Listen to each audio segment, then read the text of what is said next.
Ladies and gentlemen, welcome.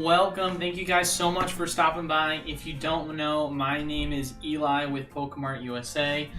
I was obviously recently out of town on vacation. I am finally back, or I shouldn't actually call it vacation. I was out of town for the opening of our brand new local game store, so really excited to be back. Of course, for those of you guys that don't know, we officially have now opened our own local game store as of this last Friday. If you want to go check and see a little bit of the behind the scenes on that, then I will, of course, then refer you to our most recent live stream video. It was about 40 minutes. We did a little bit of Q&A at the end. But I'm excited to be back. We'll be back to our regular streaming schedule on Friday. So I'll make sure to, of course, have a pre-recorded video for you guys by then. And yeah, I want to thank everyone so much for stopping by. As always, if you want to enter into our weekly giveaways, make sure you leave a like, comment down below, and subscribe to the YouTube channel. We post pre-recorded content for you to do so each and every week, Monday, Wednesday, Friday. Of course, as always as well, you can comment on liking each video, which allows you for multiple entries, and then we have 3 winners each and every week, so multiple opportunities to enter and multiple opportunities to win as well. I've been pushing it more and more. I'm going to keep pushing it. Please join the Discord. We've got a lot of new friendly faces that have been joining. I'm going to start pushing more notifications there to keep you guys up to date on new product drops and just insider information. And of course, as well, we've been having a ton of deals that we've been giving signals to whenever new product drops at a really discounted rate. And last but not, or actually one other thing I have to add after this one. We're about a week away from our official Pokémon USA mystery packs. So if you haven't already checked those out, I highly recommend you doing so.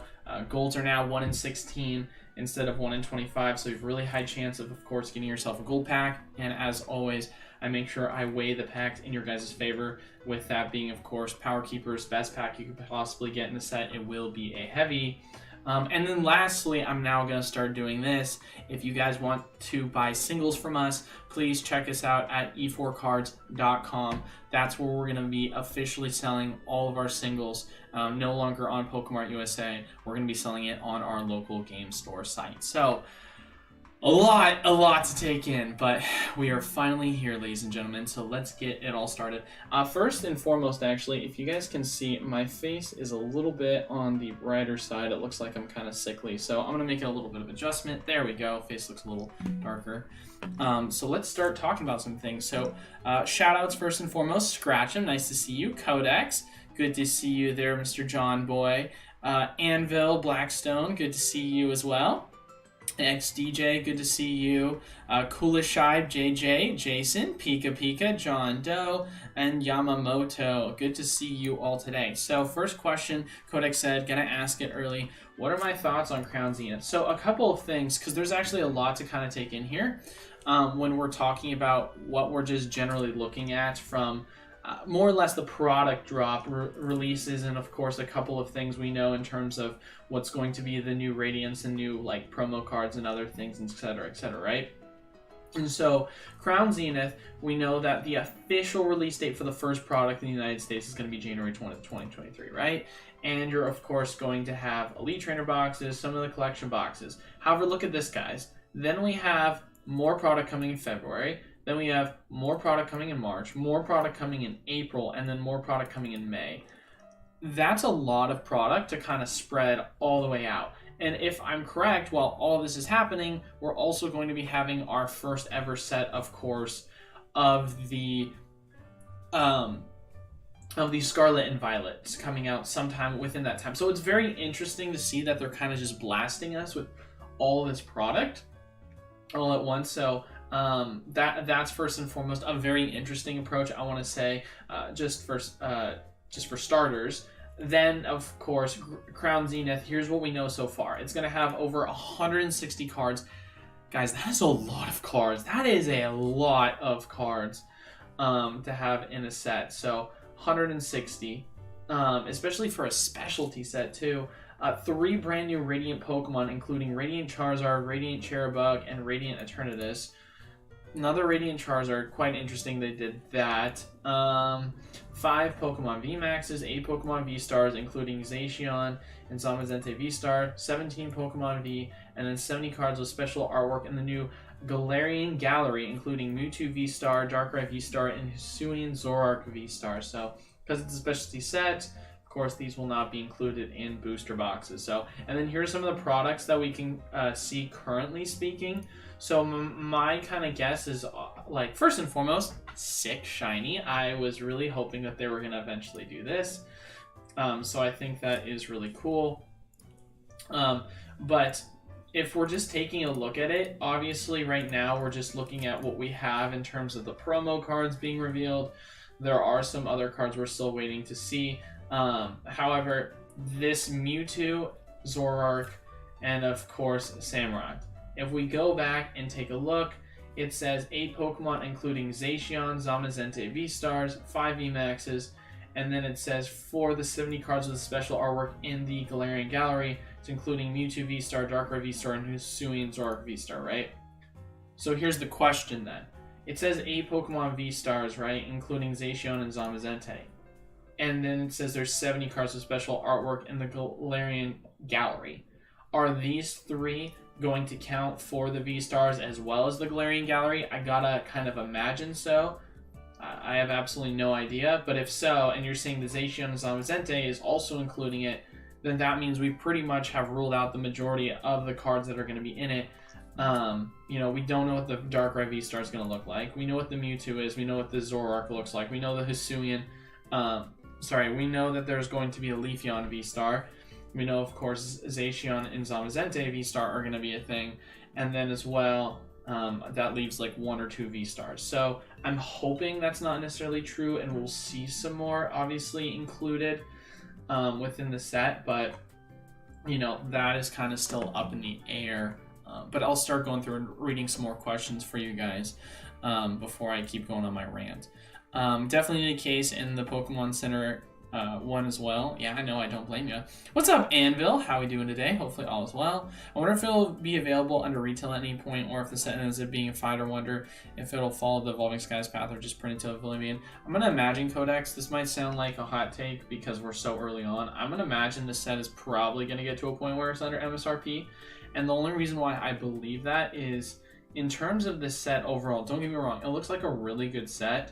More than likely, there's a lot that I think we're going to have to love here. However, if you look at the fact of the matter that they're literally taking all this product and they're pushing it out through the span of 5 months, it has me to believe print the absolute crap out of it, and they're doing so in a large amount of waves. So they want it to be readily available, because I feel like a lot of people were complaining about product being like, you know, expensive, kind of like with the Zard UPC, right? Like, this is a multiple wave product. It's at a point now where if you can't get it for MSRP, I don't know what you're doing, because market price right now is $140.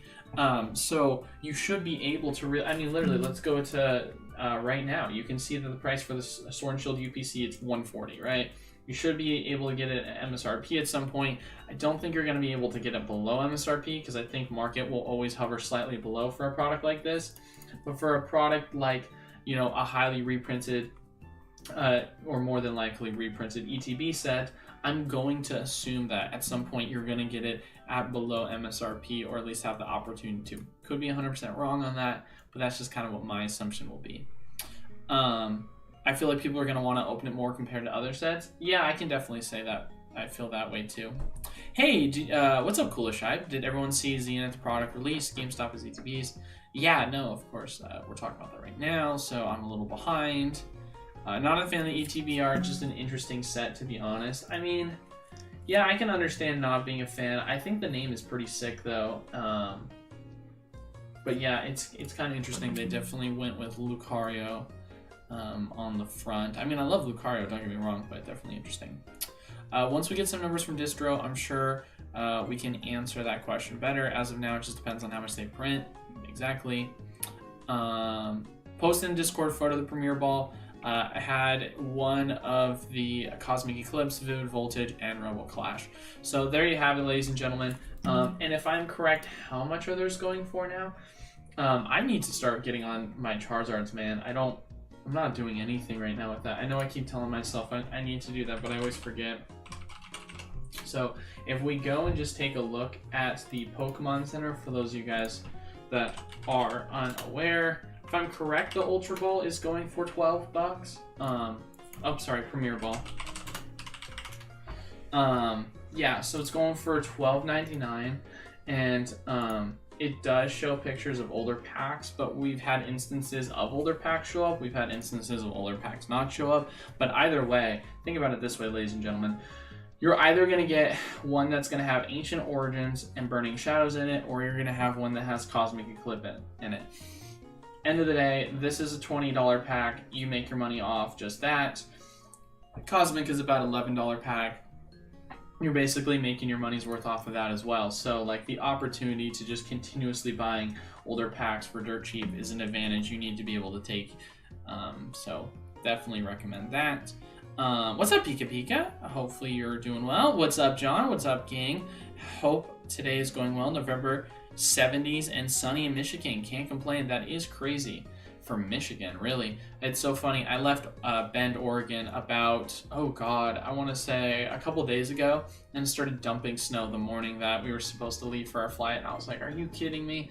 Which thankfully stopped when our flight was at around 5, so it stopped and thankfully everything cleared up. But then we came home to 70 degrees and sunny, so pretty stoked about the weather back here. I do not miss the snow in the slightest. I mean, snow's cool and all, but like what it can do in terms of like slowing down traffic and stuff, and snowboarding's become more expensive each and every year. And something I no longer do. It makes it so that I can't go outside and do sunny activities. Congrats, Elon, the grand opening. Great live stream, a nice location. I appreciate that, Pika Pika. Yeah, no, for those people that, of course, do live really nearby it, Central Oregon is where it's located, or if you live just within Oregon or somewhere where you can make a drive to Central Oregon, I highly recommend checking it out. I won't be there, so I don't want to disappoint you guys. My partner, Steve, who was on the live stream, he's going to be in charge of running the shop. I'm running everything remotely in terms of just distribution and helping pushing the channel, and as well as doing a lot of the bulk operations. So, he's more hands-on in terms of being in the store, which is funny because he actually approached me about the store 2 weeks before I was already locked into my 2 weeks after I was already locked into my lease agreement to move to Arizona. So it's something that if he had come to me 2 weeks earlier, I probably would have stayed instead and worked on the shop with them. But that's okay. I'll still be a part of it, and I'm excited for the future because I'll be doing a lot of flights down there for tournaments and pre-release events and everything when we start pushing those more. We're going to actually eventually transition into doing live breaks. So for those of you guys that are obviously partaking on our break this upcoming 18th, I think is what I have it posted for Silver Tempest. Eventually, I can't give exact dates right now, but we're going to continue to allow sales online. However, we're going to start pushing for in-person sales of the breaks themselves, because I really want to be able to give people the opportunity to be a part of a live break, which we would then stream. And then, of course, with that, it would be like a full in-person event that people would come and like be a part of, and then we would have people come up when it was their turn to have products opened, and it's just super exciting. We've got a lot of things that we're working on, so but yeah, no, as far as it goes, Yamamoto asked, does the amount printed really matter if the set is still there? Like, is it going to be evolving 6-wave reprint? Of course, print always matters. If the set is doing really good, you can print a really good set into the ground and it'll still dump. I mean, for example, Evolving Skies, the first time it attempted to hit $200, it got a print wave that pushed it all the way down to 100. Another example is if you look at a set like Evolutions, it was a set that was absolutely climbing in value when it first initially came out. Same thing goes with Roaring Skies. These were sets that were pushing, if I'm correct, $200+ at one point as well, which is insane back during the time, or at least like I can't give exact numbers because it's been so long ago, but they also got printed in the ground, went back down to well below MSRP back to wholesale prices. So it's not unlike the Pokemon Company to print high demand sets into the ground and push it below wholesale prices, or at wholesale prices, or at MSRP or below MSRP prices. So that's something that's very important to really take into consideration. What's better, booster boxes or their celebration Charizards? Well, that's very vague there, JJ, because you're saying what's better, booster boxes, but you can't, you have to be more specific. What booster boxes, of course, are we referencing? That's something that is very vague in terms of, give me an example. Which booster box is the question. Hey, am I an idiot for stockpiling Evolving Skies hangers from GameStop during the buy two get one free? Bought a couple hundred for $30.20 a piece.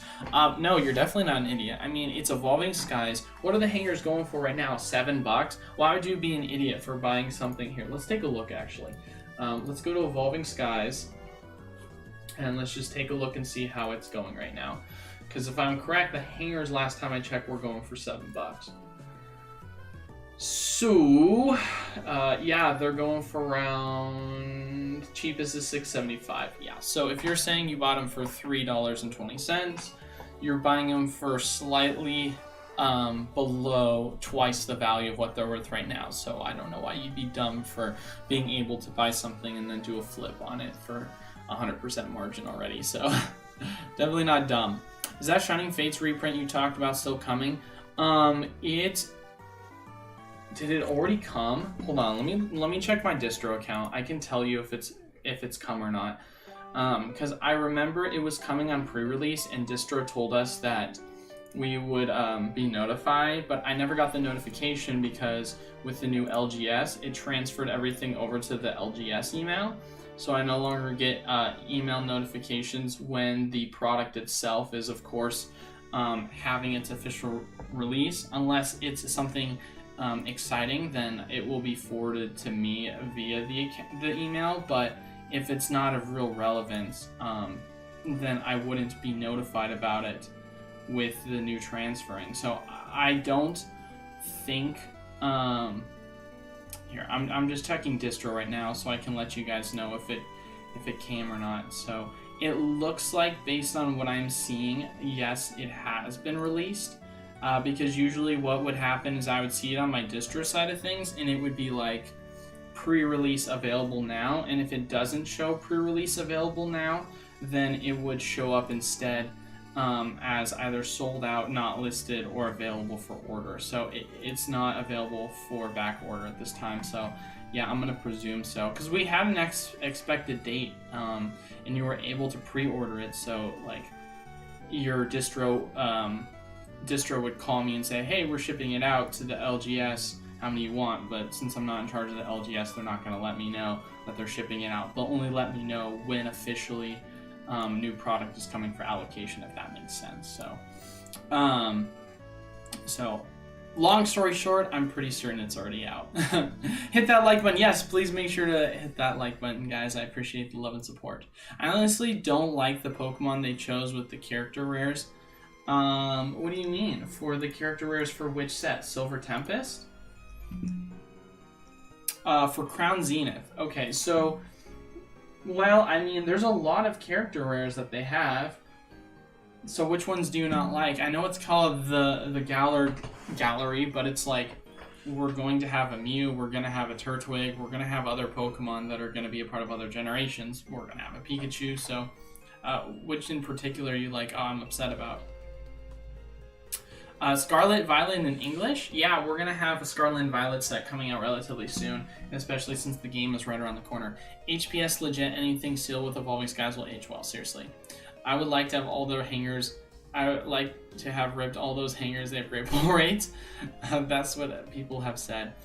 Yo, mainland Chinese Pokemon set coming out, and it's going to start in the beginning of Sun and Moon. Interesting! Whoa! Wait, what?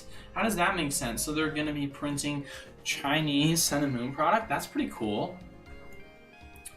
Right, the Radiant Charizard keeps coming. Well, I thought the look of the Poke Radiant Charizard was underwhelming, so hopefully the next one's better. I agree with you on that one, John. I hope so too. Welcome back, Eli. Hopefully the setup went well with the LGS.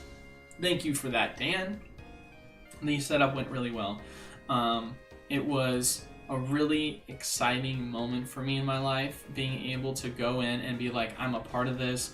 I am one of the, part owners of this awesome store, and I'm very passionate about Pokemon. I'm very passionate about the business. I expect it to do very well, and I'm already ready to just, keep growing and growing and growing. So being able to be a part of that on opening day and just already see some really cool experiences, it's been awesome, man.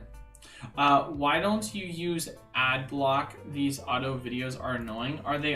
Is there an auto video playing in the background I don't know about? If there is, I apologize, but I did not know there was one playing in the background. Can't go wrong with Evolving Skies. True. Booster boxes or unlimited premium collection, which is better? Like I said, JJ, it depends on which booster box you're referencing. For space savings, I would consider buying the premium for the UPC if they dip any further, especially during Wave 2. Yeah, that'll be interesting to see. Yay, Travis! Good to see you, good sir. Glad you are back. Also, Travis as well. Now that you're here, I can talk about this. For those of you guys that don't know, Travis, well, of course, none of you guys know this, but Travis sent me an email the other day.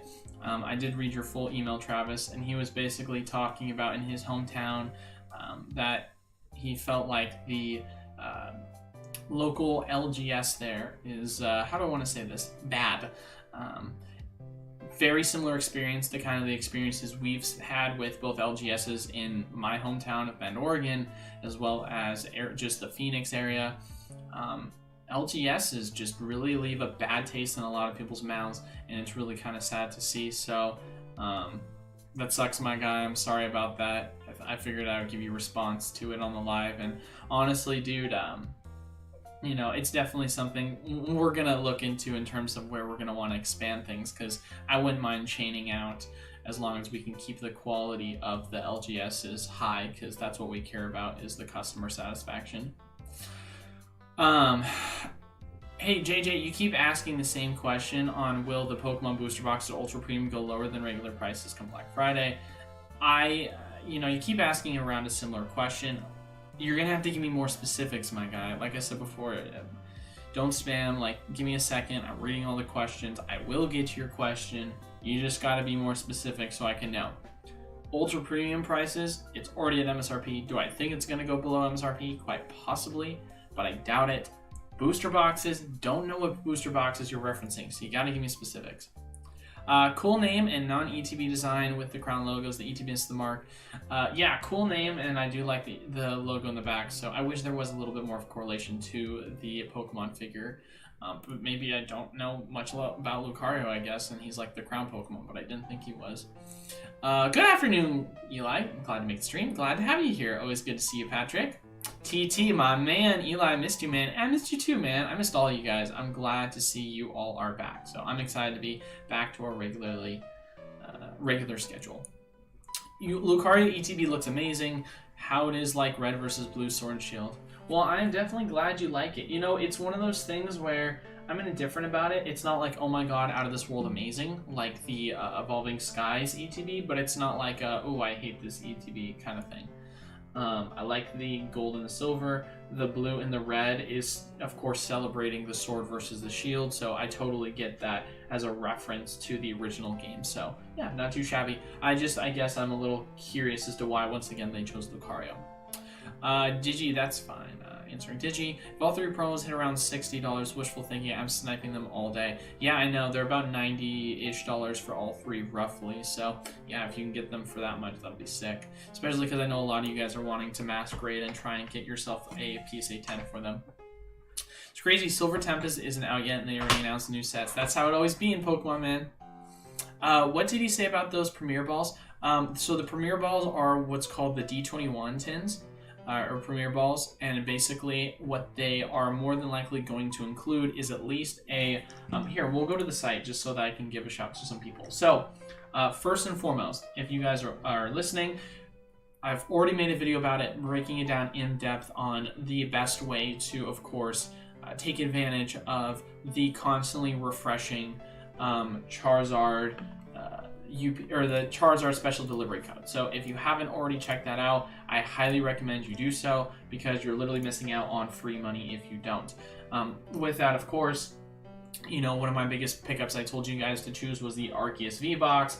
That's since sold out, and so the next pickup for how you can spend your $20 to get the free shipping for the Charizard code is, I would say, the Premier Ball tins. And the reason why is because, one, we've seen some people get Ancient Origins. It sounds like it's a very rare instance. It's only happened a couple of times. But the most common item that you can get for the D21 Premier Ball, it appears to be the Cosmic Eclipse packs included in it as well. So take advantage, I would say, of the opportunity to basically make your money's worth off of just getting one pack alone. That's going to, you know, make up for the price of the ball. So I highly recommend that. And if you want to know what the tutorial is in terms of what you need to do, the name of the video is 3 can't miss opportunities that you need to know. So that's going to go through in depth and kind of talk to you guys on how you can take advantage of the overall you know, refresh cycle of the Charizard special delivery. So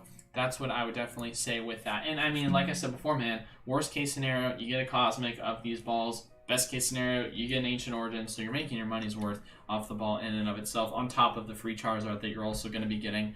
Well, not free, but you're going to be buying it, obviously, off of eBay for like, what, $6, I think is what people were telling me. It started dropping recently, so definitely take advantage of that. Waiting for my Premier Ball to get delivered. They're giving out free Pikachu ornaments with orders. That's sick, man. Man, I need to definitely start taking advantage of a lot of this free stuff. So especially because the Pokemon products that are free can really add up. I have a Lapras floaty that's like $20-$30, and I'm like, wow, I got this for free. That's cool. Silver Tempest looks like Lugia bust. They had to show the next set. Yep, no, 100%. However, of course, it is cool to see some of the trainer galleries does include like a Rayquaza VMAX, so there's going to be value in that. But you know, it's definitely a Lugia best set for sure. So. New shop is set up great, very organized. I appreciate that, John Doe. Spencer said, been following your videos for a while, almost a whole year now. It's awesome to see how much you're expanding with the stores now and your mystery packs. I appreciate that, Spencer. Yeah, we're going to keep growing. I've taken a lot of your guys' feedback in terms of how we're setting things up.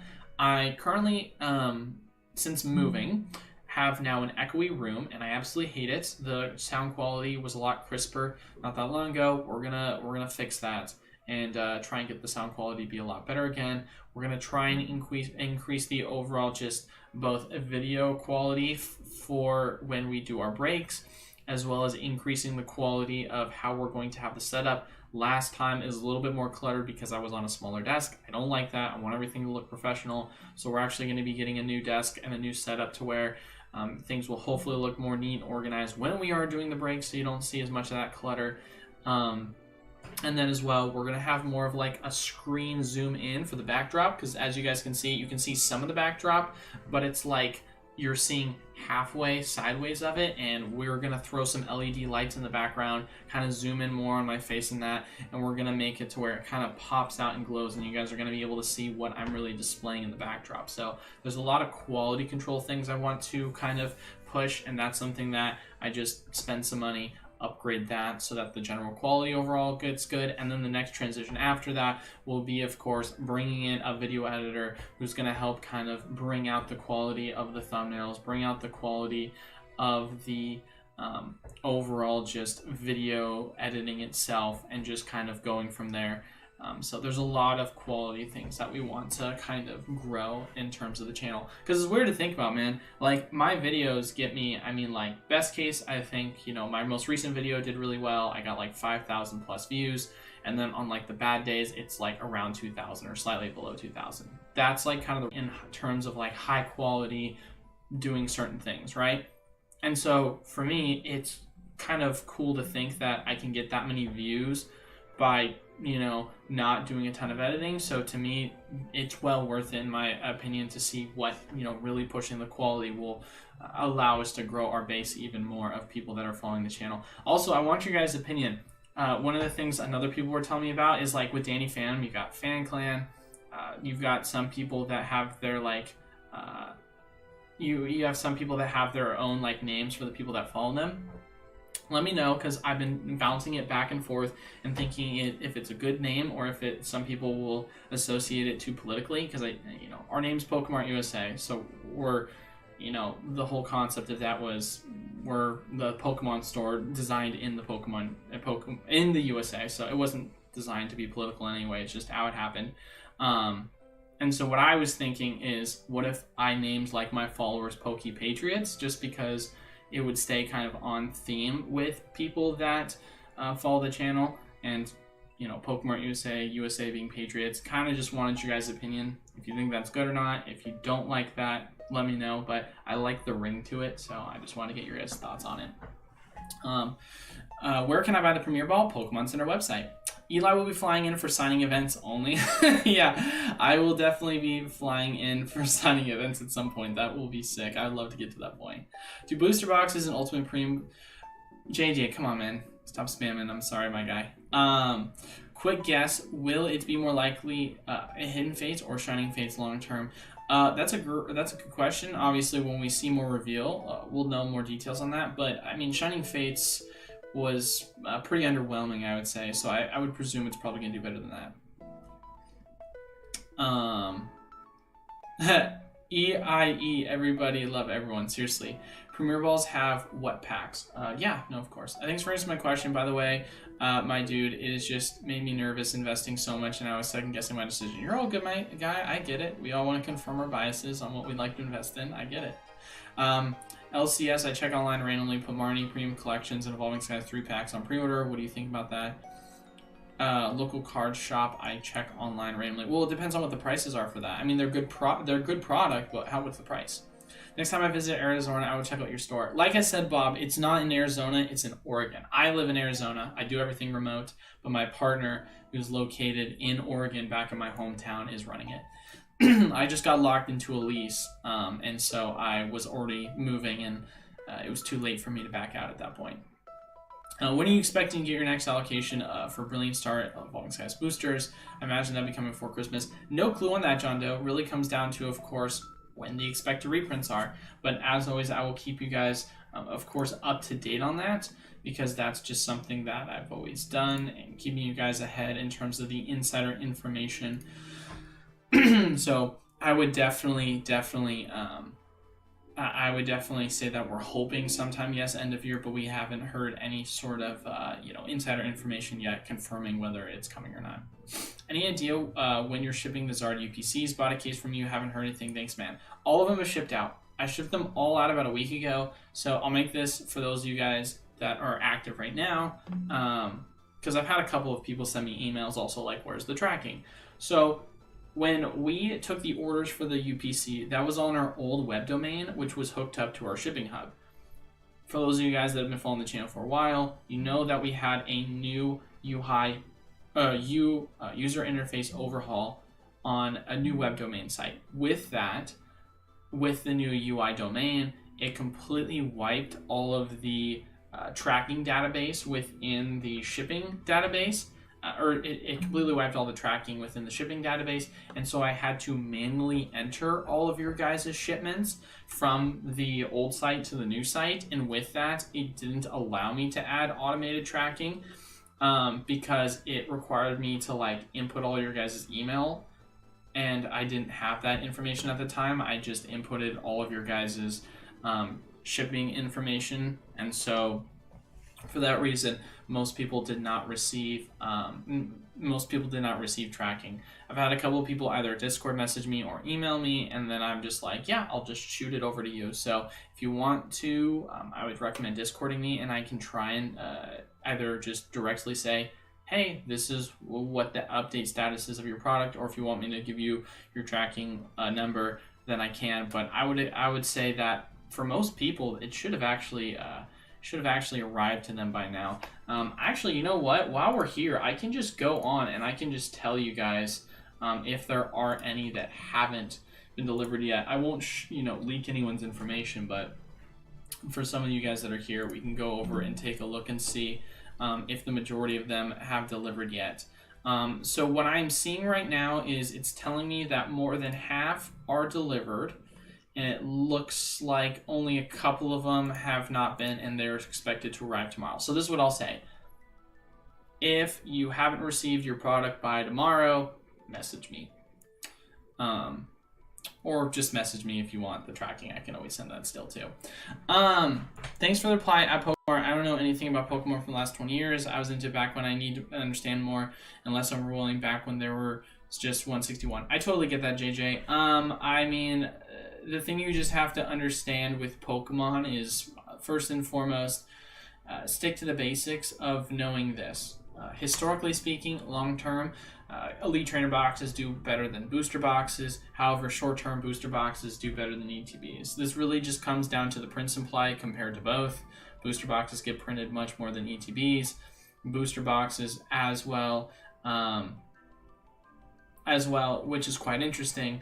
You know, they aren't as readily available in big box retailers, which is why when the Pokemon Company prints ETBs, they only do them in smaller 1 and 2 waves, because they know that they're going to be pushing them in, big box retailers. Booster boxes, they're not going to be in big box retailers, and so they push it out more in heavily print for the local game stores. So that's one thing that's important to understand.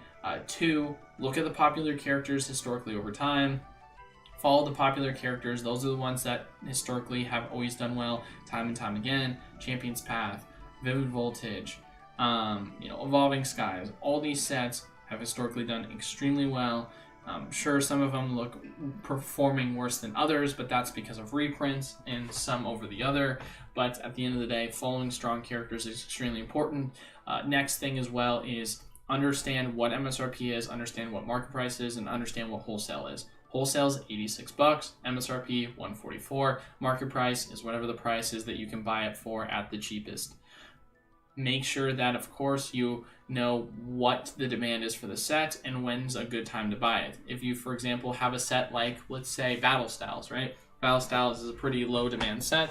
It is one where you can go pick it up for $86 right now. You might say to yourself, $86, that's wholesale. That's what people are buying from distributors. That's a good deal. But then if you look at the history of the set and you know that it's sold at one point for $75, $80, you might say to yourself, maybe it's not the best time to buy this product, especially since it's low demand. And if it were to get another reprint, it's going to hit those prices again. Then, of course, taking it into consideration for like Evolving Skies is at $250. Of course, if it got down to, let's say, $144, $120, $130, you're like, wow, this is $50 above what Battle Styles is at currently. But at the same exact time, you look at the history of what it could have gone to or what it's at currently, and you take all these things into consideration when it comes to investing. So, that's kind of like a short, like kind of quick tips I can give you, but I don't want to go too deep dive into it. Just go back and watch a lot of my, how-to basic videos, because I have a lot of just, you know what, I might do a series on that, like the how-to basics of investing in Pokemon and things to consider. I might do that as this channel series, because I really want to start doing, getting better at doing playlists, so. Well, it's great to have you back, JJ, Pokemon Department says. Josh says, hey Pokemon, do you think the Dragon Pult Celebrations box has less long-term potential than other Celebrations boxes? Not necessarily. I mean, I would definitely say that there are other boxes I definitely like more that have more potential, but it has nothing to do with the fact that I think it's going to perform poorly. I just think that, opportunity cost for when you're able to get in a lot of the products, such as, the Lance's Charizard, Minty Charizard, it's part of Celebrations. It's going to do well. You were able to recently pick it up at $22. It's a good opportunity. So Dragapult has typically been one that's always been overpriced, and it's been very rare that you're able to go pick it up in stores at that MSRP price point or cheaper. So it makes it hard for you to get in at a really good opportunity cost. So if you can get in at a really good opportunity cost price, then I'm not going to say that it's a bad investment, because it would be a really good investment, but it just always comes down to the fact of when are you able to get in at good prices for certain product, and some of those products just don't ever yield that good opportunity. Will promos be the same as Japan in Scarlet and Violet? Never. Never, never, never. Pokemon, so for those of you guys that don't know and are new to the channel, how Pokemon does it in Japan versus English is very different. Japan, they have 2 sets that they push out. In English, you see 2x2 those sets get combined. So every 2 new sets, Japan pushes out, Pokemon pushes out 1 new set. With that, for the overflow of cards that are in the 1 English set, they're not obviously able to fit everything in. So what do they do instead? They instead turn them into promos, which quite frankly is really lazy. Because if you look at Japanese product and promos, they're always a lot more unique than the English ones, because the English ones are just cards that we've already seen from Japan. So they tend to historically not be the same, is what I would say with that. But any news on Evolving Skies booster box restock? No news yet, but you guys will know first from me, that's for sure. But yeah, I assume it'll be the same for Scarlet and Violet. They're Eden. Want some Evolving Skies, but can't find them anywhere affordable. Like I said, another thing I would say, JJ, with that, be patient.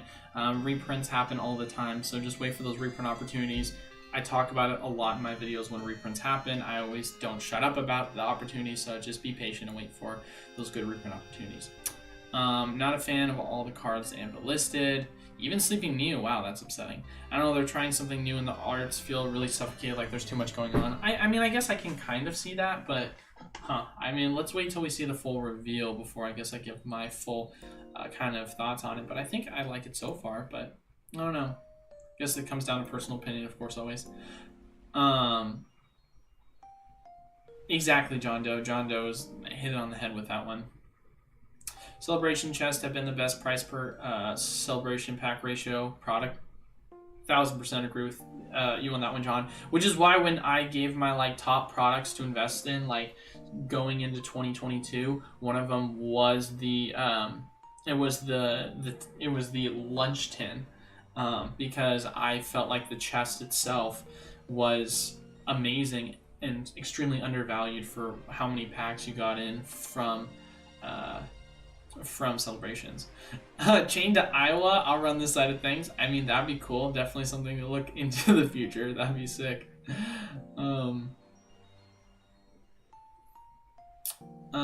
Target still has the UPCF for sale. Gonna be a ton of these. That's what I'm saying, PokeFun. That's crazy to me. Topic of LGS being bad. We had a super good one here in Seattle, Zulus, and I see a lot of places shout it out in person. It's so much better. Really? Zulus is located in Seattle. I did not know that. But yeah, shout out to Zulus. I've bought from them before. They're great. So didn't know they're in Seattle. That's cool. My layover was in Seattle when I was flying home, so it was only an hour, so I couldn't check it out, but that would have been cool to see. I would wait. There will hopefully be another reprint. Yeah, that's what I'm saying. Eli, what do you think is the best Crown Zenith product to buy? Hard to say at this very moment, but one comment I do want to make, and I know that, and you can agree or you can disagree on me with this one, right? But, so here, just breaking it down, Crown Zenith Premium Playmat Collection. Morpeko V Union includes all these packs, 4 Morpeko V Union cards, and then 1 Professor Burnt card, and 1 Playmat, and 1 Oversized card. The expectation, I could be wrong, but it's probably going to be a Morpeko V Union box mat. I know that Marnie is cool, don't get me wrong. I don't like the idea of that being a playmat. Like, that just sounds so lame looking. Like, really? The Morpeko? Like, I feel like there were so many other cool ones. With that being said, it does come with a playmat. Playmats are extremely collectible. Wouldn't be surprised if it did well. But, I mean, when you just look at the overall product as a whole, I would say that probably off the bat, if I were to guess it, probably the Zacian Zamazenta shiny boxes are going to be the most collectible off the gate. That's what I would have to say, I imagine. But then, once again, the point of entry is always the question that we have to ask ourselves, and we don't know what that is yet for most of this product. So we'll have to wait and see on that. But I'm just going to, you know, take a wild guess here and say that it's probably going to be these 2 bad boys. So, because the Zacian and Zamazenta, I mean, they include 11 Crown Zenith packs, 1 Etch promo card featuring either shiny Zacian or Zamazenta, and then 1 corresponding shiny figure and shiny pin in the set. So, whoopsie, wrong button. I think that is, I think that's actually really, really cool and will be extremely collectible. The decoration and time they put into the details, they really give you nostalgic vibes, and they have a huge indoor section and outdoor. There's some bad ones too, but that one really gives you hope. That's good to hear, Codex. Huh. That's really cool. Like I said, man, I'm definitely bummed. I would have loved to have checked it out. I wonder if they'll do Pokemon Center ETBs for this set. Kind of doubt it will with what we're seeing for the 3PLs and their reliance on big box stores. I don't know, Dan. I would presume so, just because they've continued to do Pokemon Center exclusive, so I don't see why not. But yeah, I understand your concern for sure with the 3PLs, but I mean, if Pokemon's still... I don't know, man. It sounds like they would probably still do it. Thanks, Eli. For anyone wondering, the prices aren't bad. It's the atmosphere. It seems like they're cold and mean to everyone that walks in. Tons of reviews online with the same issue. That's how it always goes, man. That's how it always goes. And you see like a couple of different things. You'll see either stores that have really good prices, but are very cold-shouldered, or they'll be really friendly, or they'll have bad prices. It's very rare that you see both, and that's kind of what I really want to bring with the store. So how our kind of model is, right, is we have our set price on what we have for product, and we try and do what we think is most competitive for within our area that we're in, as well as what we think is the most fair price, considering, of course, paying employees and all of that into consideration. With, of course, that being said, we also as well really want to emphasize on customer service. That's something we think is really huge. Atmosphere is really huge within our game store, so that's something that we really take pride on and want to address in creating an overall fun, awesome experience in terms of things. Of course, as well, as mentioned many times before on the most recent live, we price our cards slightly above TCG Player. I think it's like 10% above. So if you're buying a card for $1, it's $1.10.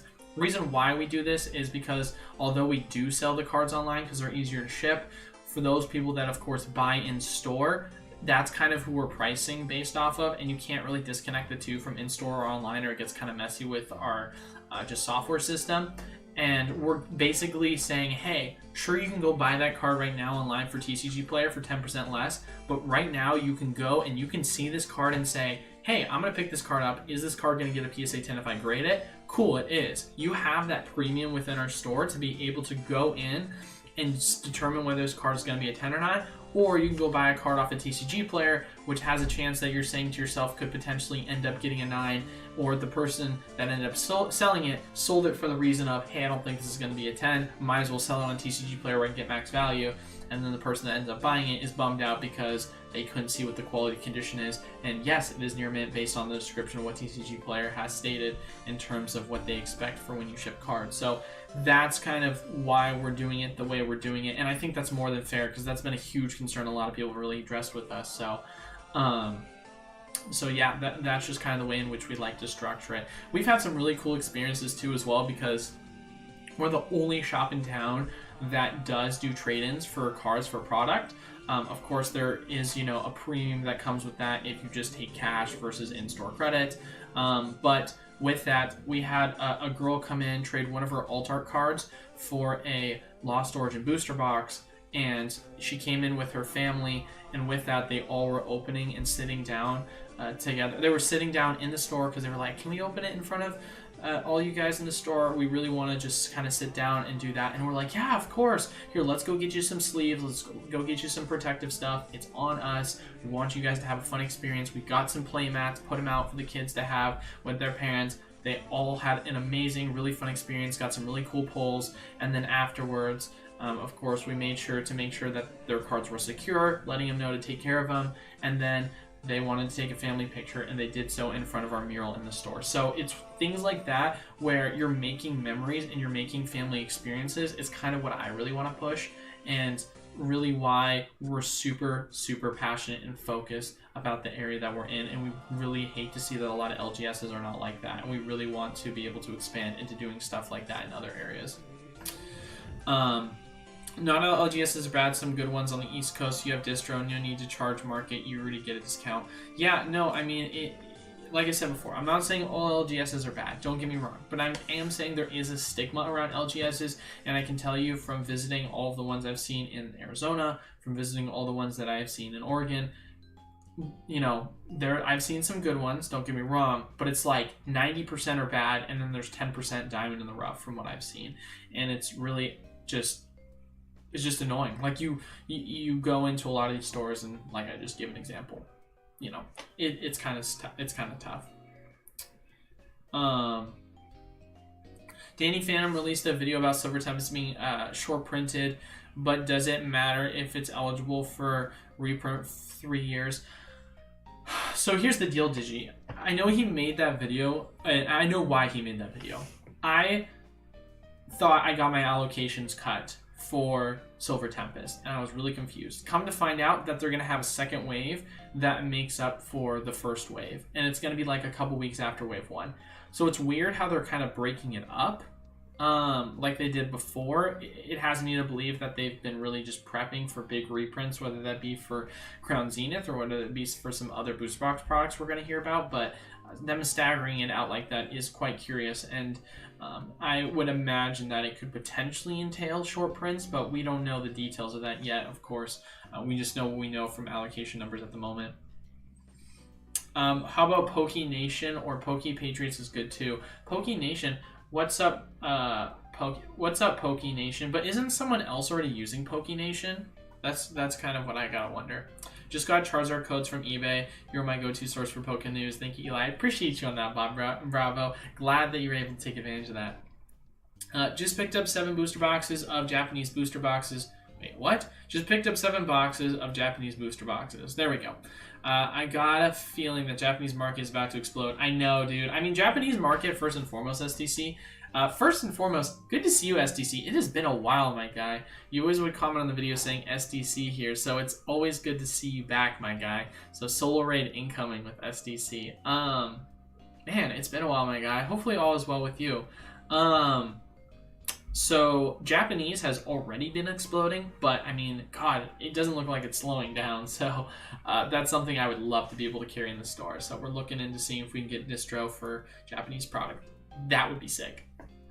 How do you feel about the Dark Sylveon box as an investment? I think it's great if you can get at the same price as you can the Charizard, Lance's Charizard box on Walmart, which if I'm correct, you should be able to.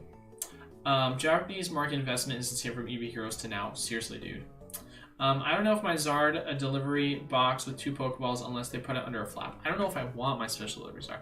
Yeah, I understand that, Pokemon Fun. There's definitely some concern in terms of there's definitely some concerns in terms of how they've always packaged things.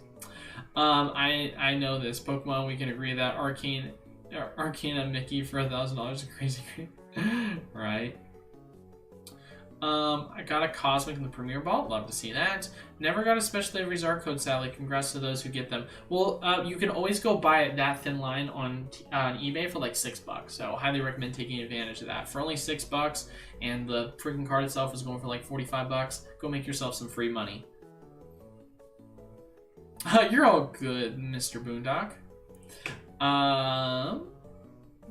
Hey Eli, did you get a new chair? I did get a new chair, Tyrone. So my fiance bought it for me as a gift because my back has been hurting with my old chair, and she said, let's fix that. And she bought me a really expensive chair that I feel really bad about the fact that she bought, because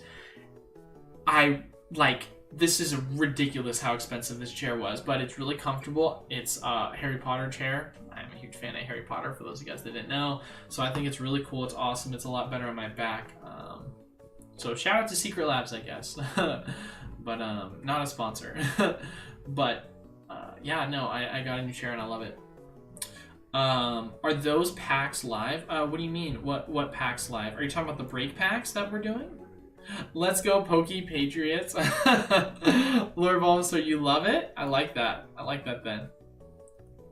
Thank you for the response. Listening to you for a while. While I work, I was able to grab a case of the Dragapults for like 12.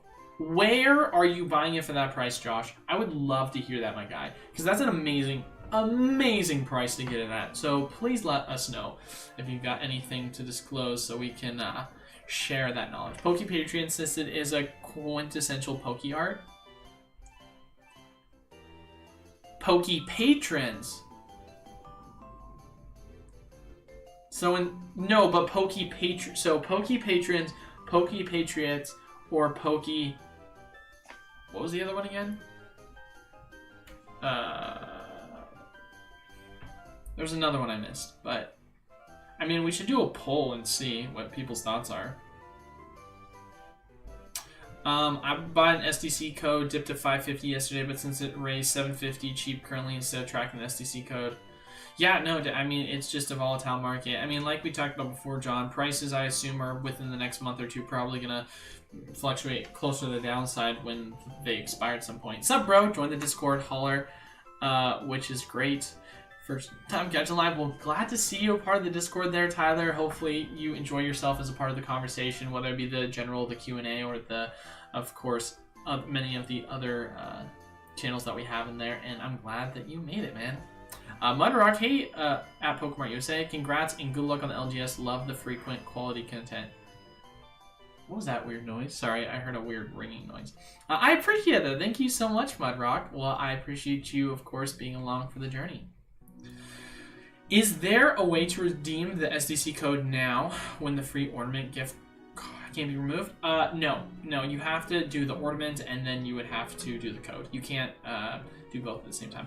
The mural is a hit in the store. Customers are already taking pictures with it. Dude, people love the mural. I am so excited about it. It's so sick. The Tuber murals actually arrived in a secure tight fitting box from PC and my SDC has been saved. There you go. Straight from John Doe. Ben Lowry, speaking of Japanese boxes, bought some of the Starbirth the other week, cheap as has Zard alt art in it. Feeling it's underrated though. Thoughts, legend? Let me read that one more time. Speaking of Japanese boxes, bought some Starbirths the other week, cheap has Zard alt art in it. Feeling it's underrated. So let's go take a look at Starbirth.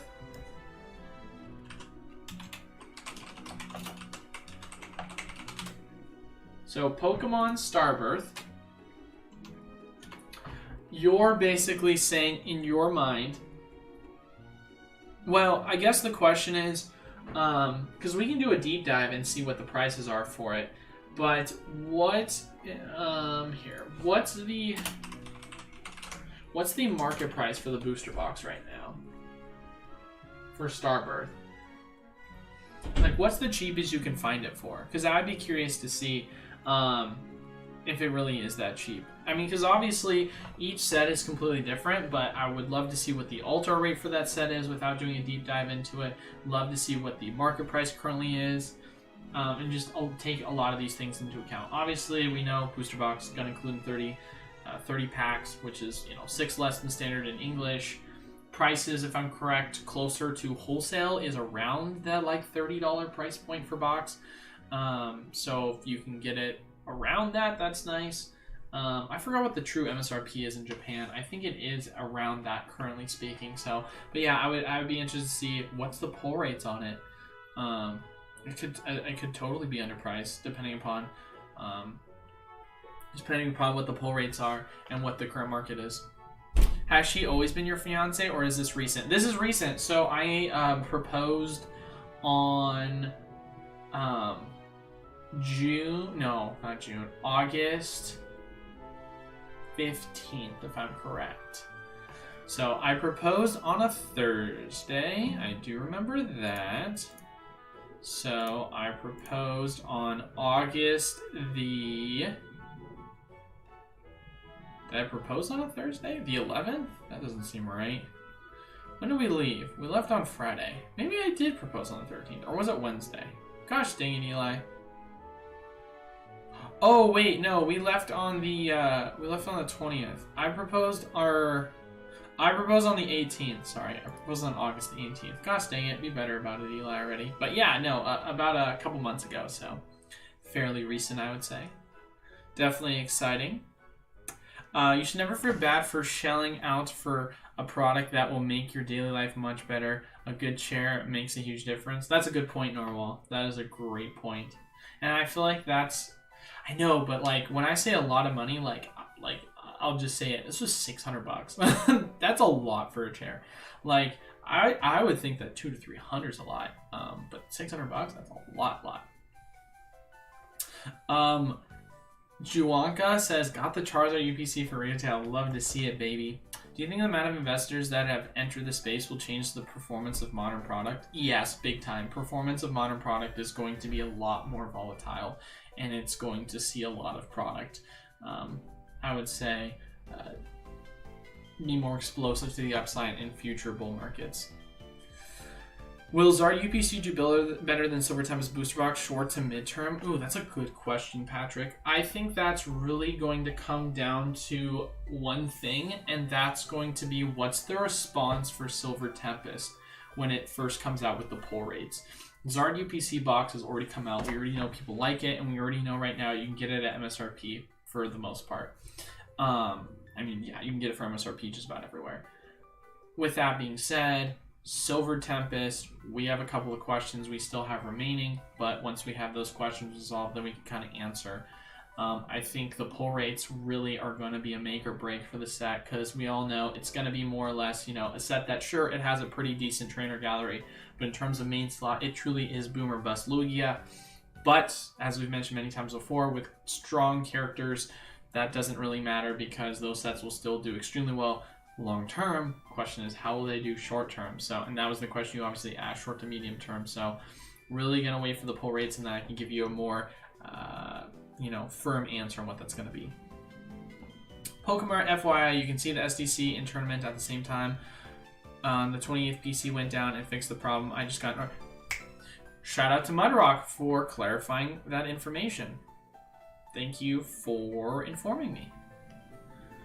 So you have it there first, ladies and gentlemen. You can do the SDC and the tournament and the ornament when checking out. Dang, could have gotten a lot of Steam Siege with $600. Tyrone, that's so funny. Yeah, Secret Labs is the best chair on the market. I paid a similar amount for mine, and I don't regret it at all. Well, so far, I didn't pay for it. It was a gift, so I am stoked about it. The stuff that affects your everyday and kind of stuff you should spend money on, from a health perspective. No, you're 100% right, and that's the thing. I'm very frugal with my money, but when it comes to stuff like that, yes, I do think it's worth it because it will. How do I want to say this? This might sound kind of nerdy, but I think in terms of like efficiency in life and just overall performance, I think if you can be able to increase that, then I think that you're able to, then there should be no limitation how much money you're spending on it. But if you're spending money on things that don't really affect those, then I don't think it's worth it, right? In that regard. Like if I'm going out and like spending a ton of money on a brand new phone, but it's not gonna like really relevantly change my everyday life from any of the, you know, beneficial perspectives. It just might have better graphics or text slightly faster or whatever it might be. Like it's not something that I would see as a worthwhile, you know, quote unquote investment within myself. But if I can get a new chair that's nice for my back, or I can get something that, you know, is going to help me sleep better or be healthier, whatever that looks like, then yeah, I 100% agree with you on that one, Lord Narwhal. But yeah, so whew, I finally got all caught up. That was a while. I apologize, ladies and gentlemen, for being so delayed on the wow, I am having a huge brain fart. Being so delayed on the comments, but we're finally officially now caught up with that. So now that I'm caught up, might as well say it once again. If for those of you guys that didn't already hear at the very beginning of the video, with the new store being open, we are now selling singles on our overall website, e4cards.com. That's the LGS website, so that's where you can go check out our singles section. And then of course, if you are interested in joining our official Pokemon USA Discord, highly recommend it. A lot of really good opportunities for you guys to take advantage of in terms of investment links in product at really good prices. Lastly, of course, check out our mystery packs at PokemonUSA.com. We do have new and improved odds, 1 in 16 for the gold, 1 in 8 for the silver, and we purposely weigh the packs in your favor so you have a better chance of getting heavies like the Power Keepers, which is going to be a heavy. So leave a like, comment down below, and subscribe to the channel. Might as well shout that out to those people that are here. But next question we do have, yeah, frugal is a good mindset in general. I just realized a few years ago that there's a big expectation to it.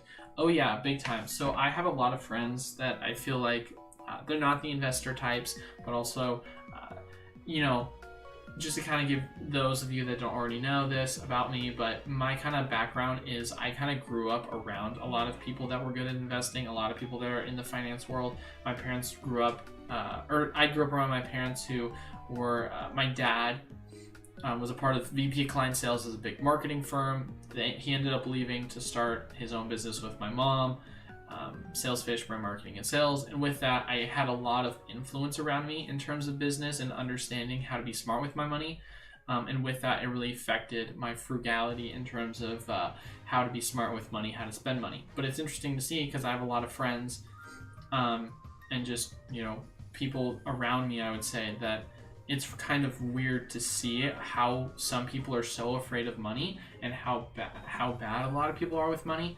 And it really makes me sad because it's like there's a lot of things where you're literally like, bro, you're literally losing money for no reason. Like, it's not even that you're buying something, you're just getting fees and things that you shouldn't be because you're too afraid to look and see how much money you have left on the bank, or you're too afraid to see what your credit card limitation is right now and how much you spent. Like, there's a lot of things that really I'm like, oh my gosh, you're literally losing out on money for no reason. So it's crazy to see that. So I try and do my best to help my friends out in any way I can for them to be better with their finances.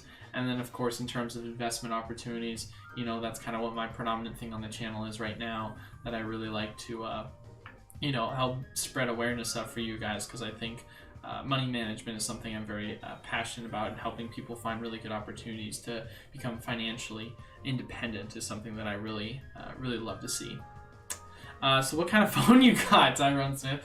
Okay, so Tyrone, my phone that I got, so first and foremost, my entire life I have been an Android user. It wasn't until the 4S came out that I thought, wow, I would love to switch to iPhone, because I thought Siri was revolutionary at the time. Shout out to Steve Jobs for doing something to change the game, and then shout out to the current leaders over at Apple for destroying his legacy. With that, of course, being said, I've been Android for the most part because of that, until most recently, with the way in which Android versus Apple uploads things. For me, I figured, hey, there's a new cinematography feature with the iPhone 13 Pro. Why not go get an upgrade and get myself an Apple for once, just to kind of see if that's something I can use for business. They were doing a promotion for Verizon members where if you had an iPhone, you can trade and get store credit. It doesn't matter the condition of your phone. So what did I do? I went on Facebook Marketplace, bought a cracked phone that still turned on, but it was pretty shattered phone that was eligible for trade-in, and I got an $800 trade-in credit and spent $200 on the phone, and then $200 extra on the trade-in value. So all in all, I bought a $1,000 phone for $400. So that's kind of how I got my iPhone 13 Pro. So, but still a much bigger fan of Android, but I do love the cinematography feature. Problem is, I'm still trying to figure out how I can connect that for the stream, because so far I've only been able to do pre-recordings with it, and I'm trying to find a way how I can kind of sync that up to Streamlabs. So haven't been really able to take advantage of that yet. But do you think Evolving Skies booster boxes are going to hit $300? I think that 100% they will hit $100 or $300 if they don't see a reprint by end of year. I would not be surprised. I'm not saying it's 100% guaranteed, but I'm saying more than likely. Will you reopen your bulk submissions this month? Great question, Jason. So the expectation originally was going to be we were going to open up bulk submissions at the end of this last month, October. However, shout out to TCG Roca. The machine that they sent us has had a lot of technical difficulty issues, and so we haven't been able to go through and start selling bulk because the sorting process hasn't allowed us to upload everything in a CSV file, and so we're currently stalled right now. We're waiting to get this resolved. We don't have an estimated timeline on when that's going to be, but once we're finally able to start sorting cards again, then we will start accepting bulk. Since we've been opening the store, we've had a lot of people come in and do a lot of trade-ins, whether it be with bulk or other Pokemon. So our bulk side of things has very much expanded in terms of what we have for inventory. We've got about 500,000 cards right now. So we're hoping to be able to start selling a lot of those relatively soon, but doing it manually is unachievable at this point, and so we're just really waiting on our hands for that. So I would love to give you a new timeline, but I can't until I know that the machine is running again. What kind of UPC Mewtwo foot looking like floating dong? I personally don't think is enough to get banned. What? Zard UPC? I personally don't think it's enough to get it banned. I am really confused on what that statement is. What? Okay, what about ZUPC Mewtwo foot looking like floating dong? Personally, I don't think it's enough to get banned. I'm really confused on what you're referencing there. Scratch him. Isaiah says, dude, that's genius. Never thought of that. Yeah, I appreciate it. I am very frugal, and so I will find ways to take advantage of opportunities that are presented to me in the best way I can. That's just how I am. For example, I know I'm going to be doing a lot of traveling back and forth from the store to Arizona. What did I end up doing? I ended up buying a travel card, and I did all my research to see how I can take the most advantage of the travel card in my point redemption process. So just doing everything I can in terms of being smart with my money. Do you mean the Charizard V-Star art or what? Yeah, I'm really confused on what he's referencing to. I assume he's meaning the Charizard art, but I don't know. Mewtwo's foot? Yeah, here, let me look at...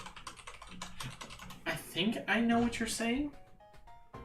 Are you talking about the Charizard V-Star with Mewtwo's foot in it?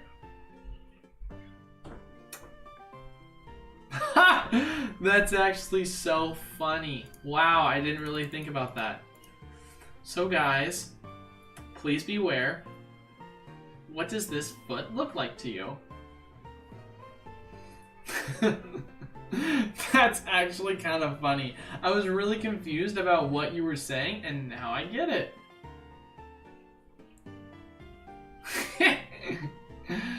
I won't say what it is because I'm not trying to get demonetized, but it looks like something interesting. That's so funny, actually. Yeah, I can totally see that now. That's actually so funny. Wow, who was the first? Tyrone? Noise. That's so funny, actually. Wow, I never would have seen that. Ryan says fire. That's so funny. Well, the more you know, ladies and gentlemen. Oh, one thing that's really cool. So I had a ZUPC for myself that I opened. And I opened it with my fiance. And I did it, guys. I pulled my first ever alt art from Brilliant Stars. So I've opened around 1,100 or 1,200 packs of Brilliant Stars, and of that, I opened about 500 or 600 of it from breaks, and I got one alt art. The remaining amount was just packs that I opened myself personally because I really like the set. With that, no alt art ever pulled. It's been by far my worst alt art experience of a set ever, and because of that, really bummed that I was never able to pull an alt art until the ZUPC. We pulled the Charizard alt art, so that was really sick. So got the Charizard box with the Charizard promos, and having a Charizard alt art with it was pretty sick pull. What's my favorite of these promos, and which do you think will perform the best? I think this one is more than likely gonna perform the best. This is the one I feel like I've heard the most resounding, hey, this is my favorite of the designs.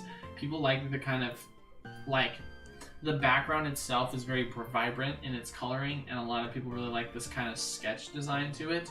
For me personally, I know it's pretty basic in terms of what it's trying to appeal to, but for me personally, I do love this kind of look of the Charizard card. I know a lot of people are like, it's boring, menacing Charizard VMAX. Ooh, haven't seen that before. But I think it's a really cool art design, personally speaking. But I think the other one will probably do better. I have seen the Mewtwo got its foot right out of the center of the card, right? I feel bad telling you that I got 2 alt arts, including the Charizard and 40 packs I opened. Well, we just, here's the thing, man. For those of you guys that have been watching my stream forever, I have incredible luck when it comes to opening product. I don't know what it is. The only time I've had bad product luck has been from Brilliant Star. Terrible luck for alt arts. I actually hit pretty well, I would say, on the rainbows, but even then we didn't get any big Charizards. And then most recently with the Lost Origin set, alt arts luck were not bad, but general gold and rainbows, I'm pretty sure just about every single person got at least a gold or a rainbow. So I would say that worst case scenario, if my luck is quote unquote bad, it's me basically getting a bunch of golds and rainbows. If my luck is good, it's me getting a bunch of alt arts. So I never really have any busts in terms of my openings, but for me, since I have an expectation based off of how good my luck is, it's kind of a bummer when I don't get alt arts. I opened one booster box off of every set since Chilling Reign and haven't pulled a single alt art. Really, John? Chilling Reign, Evolving Skies, Fusion Strike, Brilliant Star, Astral Radiance, Lost Origin. Dang, dude, that is unfortunate. That is so unlucky. Hey, for those of you guys that were there, do you remember my break stream I did with my mystery packs and how we opened, I think it was we opened over 250 packs and we pulled like 7 alt arts? Yeah, I remember that. And one of those alt arts was, and we had like, of the 7 we pulled, like 4 or 5 of them were the best ones in each set. We pulled the Machamp, we pulled the Moonbryon, we pulled, I think, the Blaze. I mean, we pulled some, it was insane. So alt art luck is, that was super fun to do. I had my first my first Burning Shadow, or Brilliant Stars ETB and got the Zard over the weekend. You jerk. Sold that guy the next day, of course. Yeah, my brother opened his first ETB with Brilliant Star and he got the Rainbow Zard. Gotta love the alts. Your Pokemon Go opening was pretty amazing. Oh yeah, my Pokemon Go one was nuts. I would say that in terms of luck, you guys, and I can totally do like a compilation video of like my best hits of the year, but here's what the 3 were, I would say, craziest luck pulls were from. My first ever stream I ever did, terrible quality, but sick pulls. My the set that was Champion's Path. We opened about 90 packs. I pulled 2 shiny Charizards and I pulled 2 rainbow Charizards, and that was in 90 packs. Incredible luck. Next to that, I would say that the mystery pack luck, we averaged, I think it was 1 altar in every 36 packs, I think, or 38 packs, something around that. So we averaged an altar basically every booster box amount of packs. And of the ones we pulled, the majority of them were the best alt arts you can get in the set. We never got a dud alt art, so that was crazy. I think actually as well, the majority of the alt arts we pulled were from Evolving Skies, so that was pretty sick. And then the next one in terms of luck, I would say has to be by far Pokemon Go. We opened a pack that gave us the alt art Mewtwo, and then 2 packs later we got the Rainbow Mewtwo, and then the pack after that we got the Rainbow Dragonite. So in 4 packs we pulled like 3 hyper rares, so it was like incredible luck. So we've had some monster luck before. Those would probably be the top 3. John. That's so funny. Astral and Lost Origins have shut me out. That's tough, dude. To be fair, buying less than outright opening makes sense. Herboki Chloe just pulled 5 Moonbryons and 300 packs. Jesus loves me. I bet I could do that. That sounds crazy when I think about it, but I bet I could do something like that. I mean, I've had luck like that before, so. Ironically, pulled the Alt-Art Mewtwo from Pokemon Go. How do I know when to take profits? I have a habit of becoming attached to the product, and I have that when it's gone up in value. Well, it depends, Patrick, on what product you're investing in. But let's say, for the sake of the argument, you're saying you're investing in Ultramodern. If the product itself is in range of margin to where you're going to make profits after fees and taking everything into consideration, I think that you have 2 options of when to sell. When you think it's plateaued and basically it's gone sideways in price for a month and you think it's worth selling, or when there's been word and confirmation of a reprint and you want to sell and get ahead of everyone. That's the 2 times I would recommend. However, if you're saying, oh, I sell it now and I'm at a break-even point, I think it's not worth it at that point, because, I mean, unless you're saying to yourself you think it's worth the trouble because it could go a lot lower than what your entry point is, then sure, you could take that risk. But I feel like for me personally, I'd much rather just dollar cost average at that point. So yeah, those are the 2 best times I would say to sell are.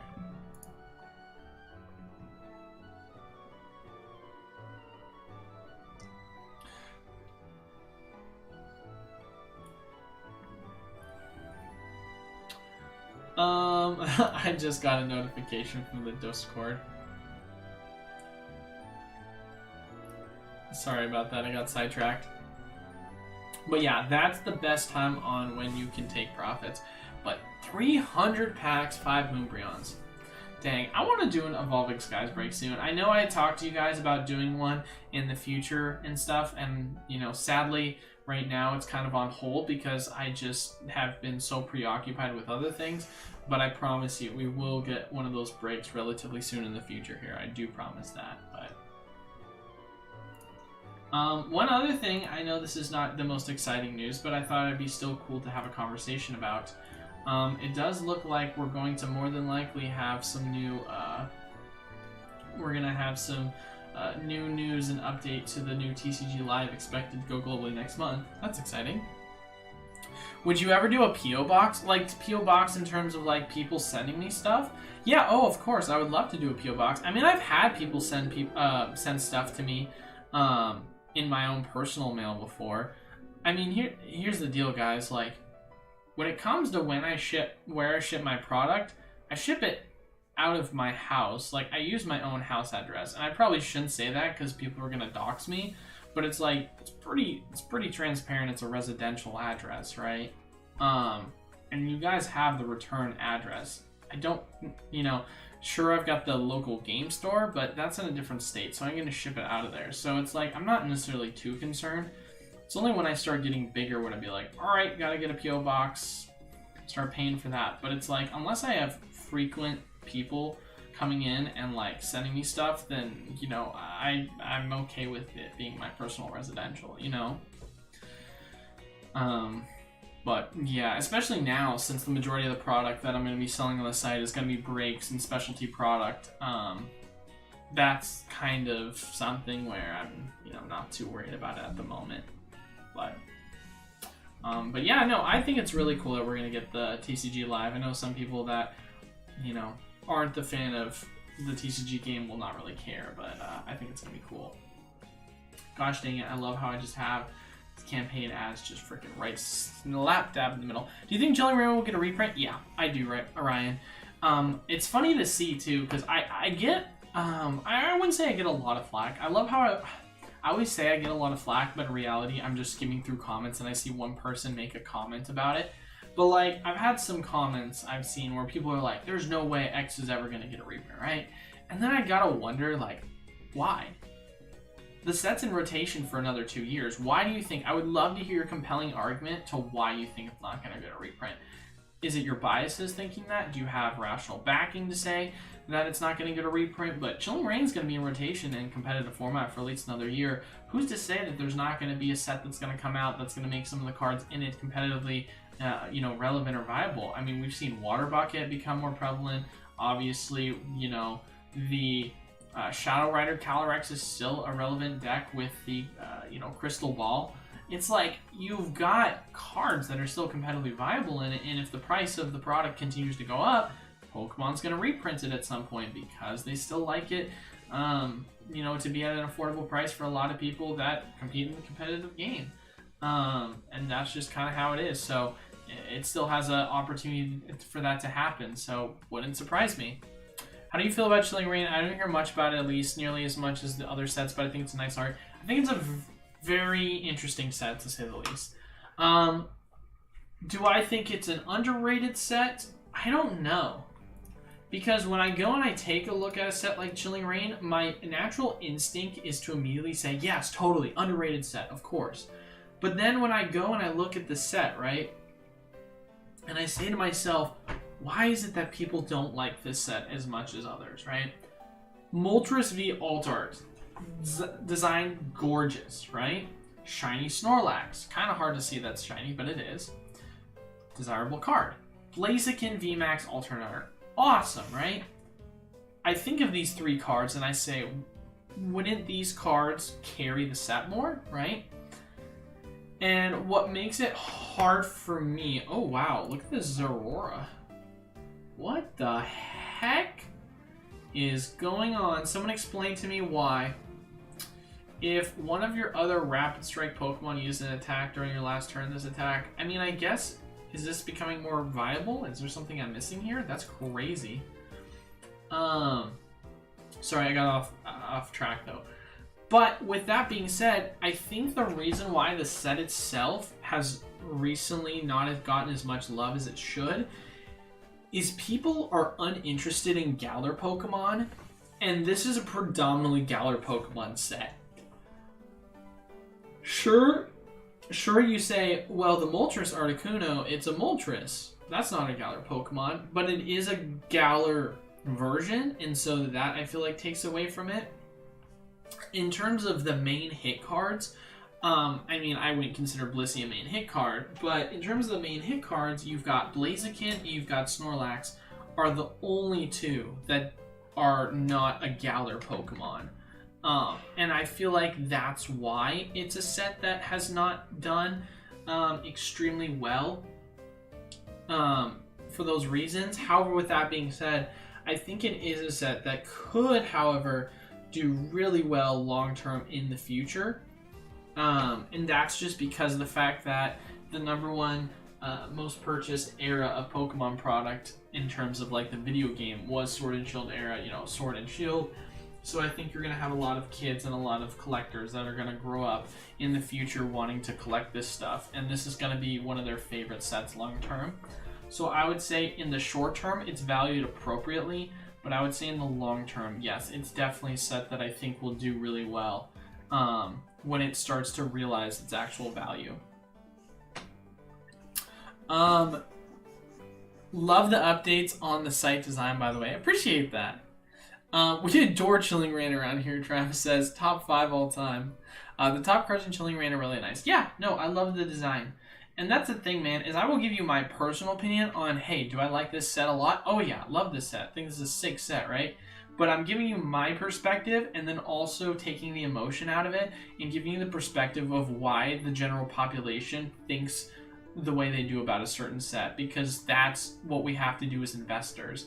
Sure, first and foremost as collectors, you collect what you like, so don't let anyone ever stop you from collecting one set over another, because you should love the art that you're collecting.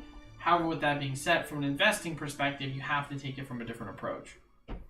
I think when talking about reprints, a lot of Pokemon forget it's a game and aren't familiar with the term like standard and rotation set. Nope, 1000% agree, Digi. Chilling Rain is one of the sets of all time. One of the what sets? The best or the worst? Choose your words carefully, Travis. That's so funny. You guys making fun of my set? Yeah, it sucks, bro. CCG Funhouse did a video comparing the top 10 card prices for all the Sword and Shield era, and Chilling Rain is only behind the Evo Skies. No, and it's funny you say that, because I would say that the only reason why that's true is because this set has an abundance of alternate arts. And going into, I would say, right after Evolving, that changed, right? Because sure, Fusion didn't have a trainer gallery, but if you look at the amount of alt arts in this set, right? How many do we have? We've got 1, 2, 3, 4, 5, 6, 7, 8, 9, 10, 11, 12, 13. Actually, let's go high to low. We gotta go high to low, man. Cards. 1, 2, 3, 4, 5, 6, 7, 8, 9, 10, 11, 12. 13.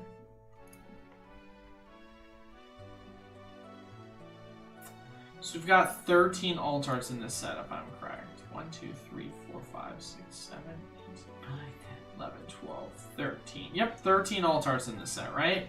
Let's go take a look at Fusion Strike. How many alt arts are in Fusion Strike?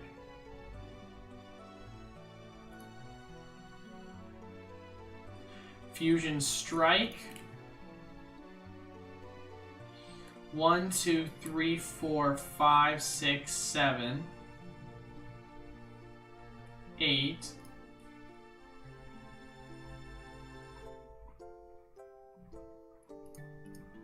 Did I miss one? I feel like I did. 9, right? 1, 2, 3, 4, 5, 6, 7, 8, 9. Yep, no, I missed it. So comparing it to Fusion, you went from 13 with Chilling to 9. So you've got 4 less alt arts, which is a big drop. That's like more than a 20% drop.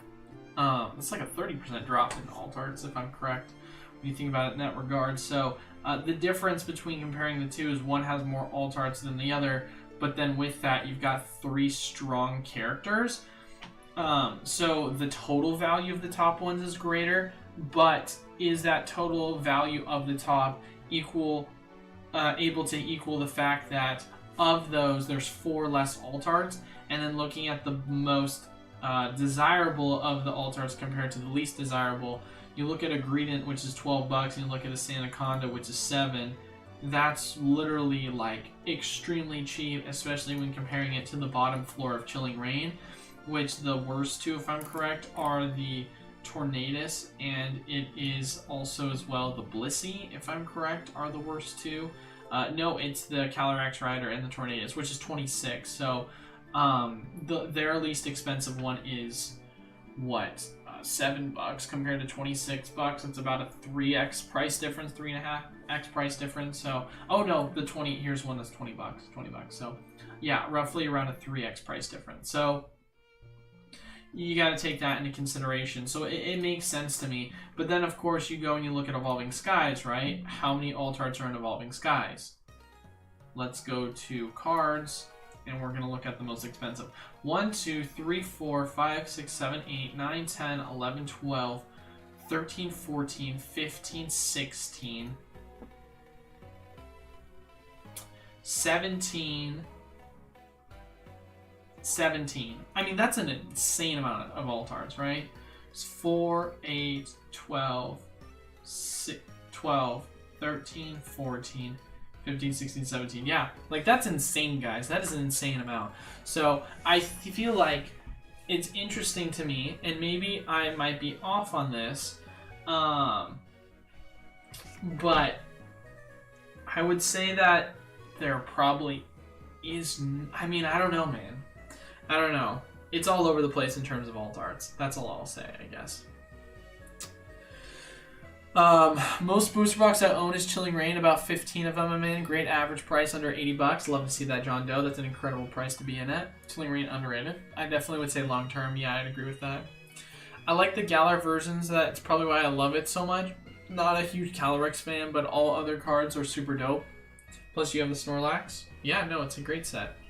Plus the vibe and identifying of the set seems cohesive and unique. I would agree with that. Snow-themed alt arts are beautiful, and Moltres hits hard, one of my favorites for sure. It's definitely a top 5 alt art in this generation, that's for sure. I'm surprised that Espeon hasn't gone up in value. Yeah, I would actually say I'm surprised too. I think Starbirths, they standardized 2 alts per set, and then alternated Radiant cards and more trainer galleries. The English set got 4, for which I'm actually glad about. Yeah, no, that's exactly what they did. I mean, with Starbirth or Brilliant Stars for English people, it's English people for English sets. I mean, Brilliant Stars has 4, right? It's got Arceus, Charizard, Honchkrow, Lumineon, if I'm correct, are the 4. And then, of course, you know, in their minds, I assume they look at character rares the same. In terms of the highest hitter ones, they count that as part of alternate arts. So, yeah. I can't even pull my fingers on exactly why I like it so much. If the pull rates were slightly better, Chilling Reign would probably be my favorite modern set. See, and that's funny that you say that, because I've had amazing pull rates. Like, I have pulled the Blaziken, I've pulled so many alt arts and rainbows from this set. Like, I remember my first box I ever opened, I pulled I think my first box was probably my worst box I ever opened, and that was that I got a rainbow. Was it? My second box I opened, I got a gold, a rainbow, and I got an alternate art. And then the next box I opened after that, I got an alt art and a rainbow. So it's like, I've had incredible luck with this set. Yeah, I don't know, it's interesting. Eli, 3 favorite sets, XY, Sword and Shield, go. Sword and Shield, 3 favorite sets, Brilliant Star, Evolving Skies, And ooh, what would that third one be? What would I put the third one at as my favorite? Oh, that's a tough one. I would say Chilling. Yeah, I would say Chilling's my third favorite for sure. I would say Chilling's my favorite. I wanted to say Fusion, but the amount of times I've been burnt from opening Fusion and getting the Sanaconda repetitively has been so frustrating from my own personal experience, so maybe that's a little bit of a bias for me. And then in terms of the specialty sets, I would say they've been very underwhelming for me personally. Celebrations was cool, but you know, in terms of opening it, it was just pretty underwhelming. Wasn't super exciting because there wasn't really a chase. Like, sure, you can say it was the Charizard, but you know, it's whatever. Same old, same old. I had a really fun experience with Chilling Reign. I love Evolving Skies because Evolutions are my favorite Pokemon, and Brilliant Stars for me, I had a terrible experience, but it was the reintroduction to the Trainer Gallery, and I love it about that. I would say that. But now if you're going XY, it's Ancient Origins, Phantom Forces, and what would the third one be for XY? I would have to say probably, if I were to guess, I mean, I gotta go with Generations. Generations was a sick set, dude. Obviously, I mean, the Radiant Collection was kind of what you liked the most. When you look at just the standard cards in the set, you're like, oh, crazy, rainbows or megas and Charizards and all that fun stuff. Nothing exciting, right? Like, who really cares? But when you go and you look at the Radiant Collection, that's what you actually cared about, and it was, you know, very reminiscent of the Radiant Collection from Legendary Treasures, which is one of my favorite sets from the Black and White era. So it's hard for me not to love it for that reason, you know. I think Radiant Collection is incredible, and I'm really sad they haven't brought that back yet. And not to mention too, when you're talking about the Radiant Collection from Generations compared to Legendary Treasures Black and White had such a better main set in terms of the main hits and pulls, because if you look, this is not the Radiant side, guys. This is the main side, and this was where you had your full art Reshiram Gold and Zekrom Gold. These are sick cards you don't ever see a lot these days, so I think those are sick. Sure, the remaining amount of cards were pretty underwhelming, just your standard DXs, but for the era, those were cool cards to pull, right? And then, of course, you also have your Radiant collection from Legendary Treasures, right? And it was an absolutely banger one. Having Mew EX full art, Mew is my one of my favorite legendaries. You know, Reshiram, gorgeous art design. They did such a good job with this set.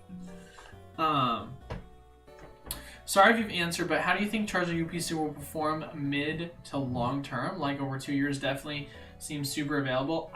You want my honest opinion, guys? Based on how much supply of this product there is, you're going to see it either one of two ways. One, you're going to see this product either completely go sideways for the next couple of years until we have a boom, and all that product is realized once we've gone through and rotated out of the Sword Shield era. So in the next year or two, I would say probably near the back end of that, you would see at that point a true increase in price. Or what you can instead see possibly is you could see this set immediately as soon as it's stopped being readily available in stores, because Pokemon Company's like, all right, we did what you asked, we print it into the ground, everyone that's here, it has an opportunity to get it, that's it. And then shortly after that, you could see the prices go up. It's going to go one of two ways. Either way, it's going to result either in immediate growth, or it's going to see growth shortly after. You choose what you kind of predict it's going to be. I don't have a crystal ball, but you know, that's what my kind of prediction is for the medium term. I think long term, if you're looking like 5+, I think it's going to be a really good investment. Pulled Alt Zeraora from pre-release kit? Heck yeah, Dustin, that's sick. What's your most underrated thing to pick up from Sword and Shield? Underrated? Oh my gosh. Well, that's a hard one. Because it's hard to say what product from Sword and Shield era is necessarily underrated. I guess I would say Premier Ball. If you can consider that to be underrated, considering the fact that I've hyped it up so much.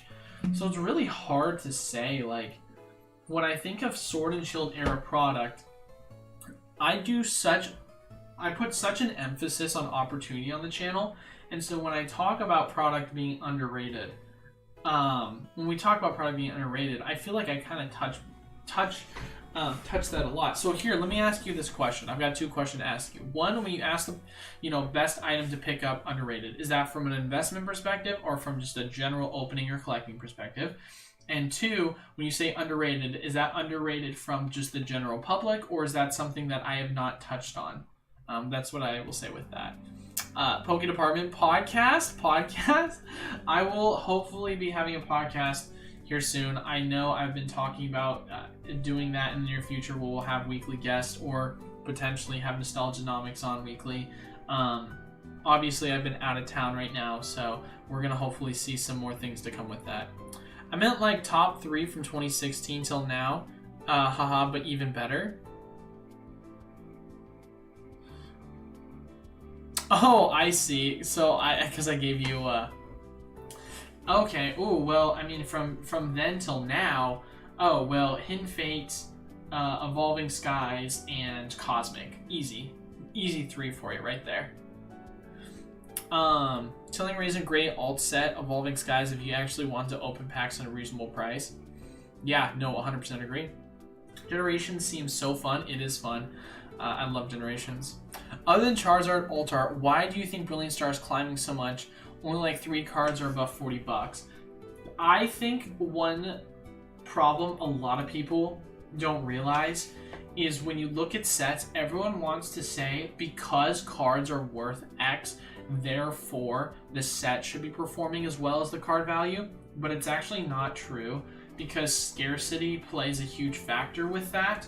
And so there is a semblance of correlation in the short term, but because the cards themselves are inflationary and sealed product is deflationary, you would say over the long term that's not necessarily true. Perfect example is Evolutions. Cards are dirt cheap in the set, but the booster boxes are extremely expensive, right? Taking that into consideration. Evolving Skies, cards are extremely expensive, booster boxes extremely expensive. Two things can be true at once, and that's, yes, you can still see that, of course, two things can be true at once, right? I think those two things are, one, supply and demand play a huge factor in terms of the overall correlation in the price. And then two, with that being said, you can also have cards be expensive while the booster box being cheap. You can't typically have it the other way around because a price correction will always occur with that. So that's just kind of my personal opinion on that. So, what's your top 3 sets in the second half of 2016? Well, of 2016 or leading up to 2016? Let me ask you that question. What do you mean by that, Tyrone? What's your top 3 sets in the second half of 2016? Like the year of 2016? Is that, are you leading me to say something? Is that what that is? But like, what do you mean by that necessarily? Is Fusion Strike, in Fusion Strike I got an Alt Art Mew and an Alt Art Espeon VMAX in the same box. Dude, that's incredible. Shout out to you. I think I've only had one box where I pulled a double Alt Art, which was an amazing feeling. Congrats, Eli, on opening a new store. I appreciate that. Thank you, Nick. I'm still waiting for Black Friday and seeing if a case of mini tins for Pogo reaches 50-65. I want to invest in because it doesn't take that much space and a good price per pack. That's a good point, Digi. Black and White Emerging Powers, worst set of all time, with the chase card of that, $5, but the booster boxes are still over $1 because of scarcity. Matthew, if you've seen my top worst videos of all time, yeah, I put Emerging Powers at number 1. For pricing, going back to the game, Brilliant Star and Astral Radiance is an anchor set for the next standard after rotation. Sword and Shield base, Darkness, Robo Clash, Vivid Voltage.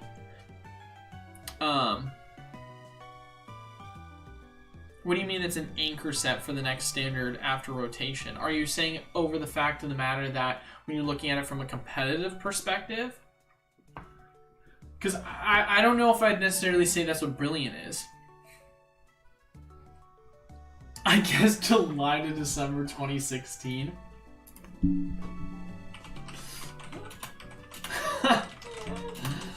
Oh, I already know where this is going, Tyrone. I thought Steam Siege came out in like 2015. Did it come out in 2016? Oh, it is an XY era set. Oh, that's right. It did come into 2016. You're such a goober. I already know what you're trying to do. You're trying to get me to say Steam Siege. You're just like, oh my god. Yeah, I knew it. I knew you were gonna do that. Alright.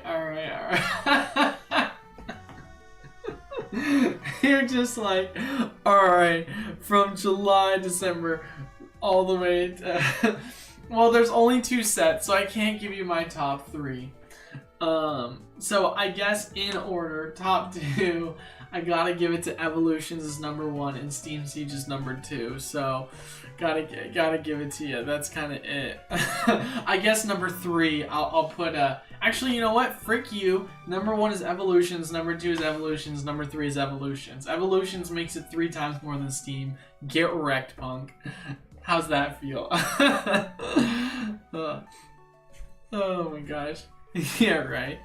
My friend pulled an Umbreon V Alt and a Glaceon V Max from Booster Box when it first released. Whoo! Wow. In 1 box? That's kind of nasty, dude. That's pretty nasty, too. I think Pokemon TCG would have taken off without the Game Boy games. Ooh! Wow. I think that the Game Boy games played a huge role in that. So let me answer it this way, John. That's a good question. I would say that it would have taken off still, but it wouldn't have grown as big as it is today without the Game Boy games. So they played a huge factor in it.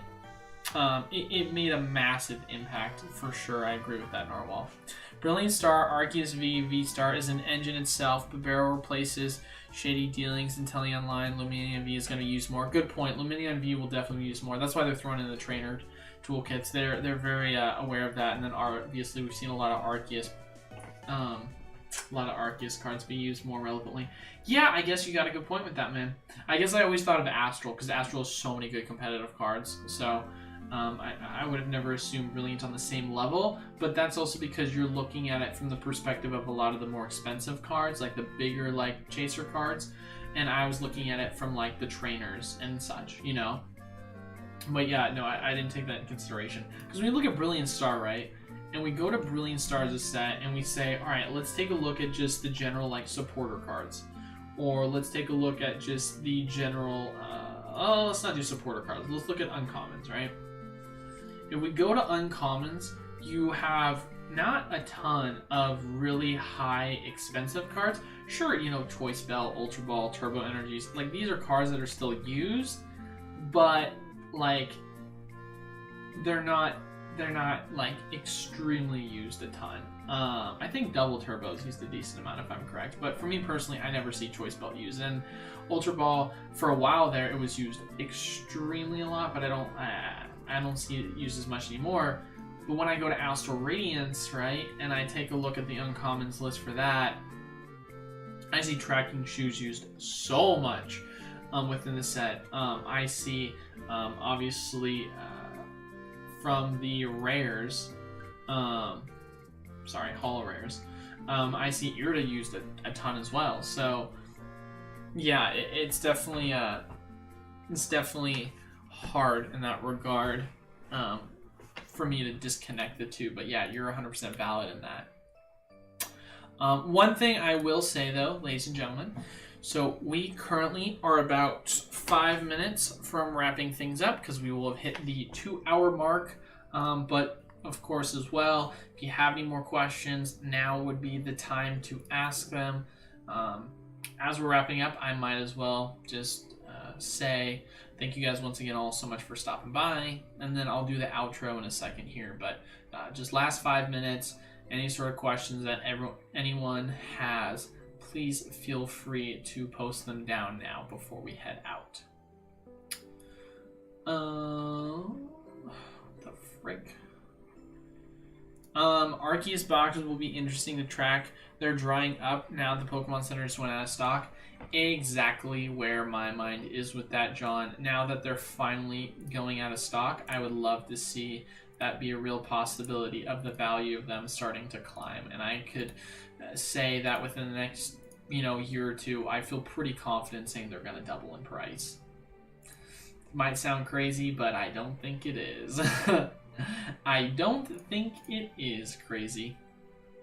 If Pokemon never had a major boom again, do you think the price of boxes won't increase as much as XY era did before? Oh yeah, of course not. No doubt about it. If they never had a boom again, then they would never be able to climb to those prices in like a reasonable amount of time. But if you're saying long term, of course they would have to, because even if you say based on the current pool of people in it, scarcity of these individuals or of the product continuously being scarce, it would.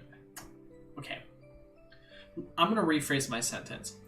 You asked the question, if Pokemon never had a major boom again, do you think the price of the boxes won't increase as much? With the way you worded it, it was kind of hard for me to elaborate what I'm saying.